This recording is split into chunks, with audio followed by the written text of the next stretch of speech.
સાબરકાંઠા જિલ્લાના વાતાવરણમાં અચાનક પલટો જોવા મળી રહ્યો છે।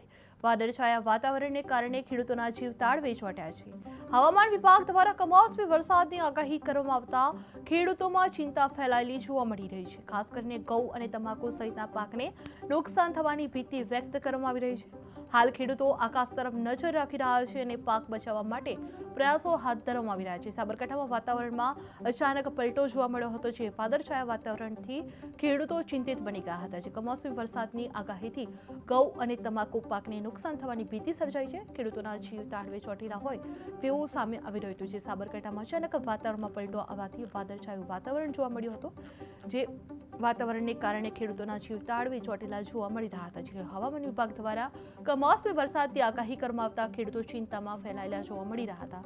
ખાસ કરીને ઘઉં અને તમાકુ સહિતના પાકને નુકસાન થવાની પણ ભીતિ વ્યક્ત કરવામાં આવી રહી છે, જે હાલ ખેડૂતો આકાશ તરફ નજર રાખી રહ્યા છે અને પાક બચાવવા માટે પ્રયાસો પણ હાથ ધરવામાં આવી રહ્યા છે।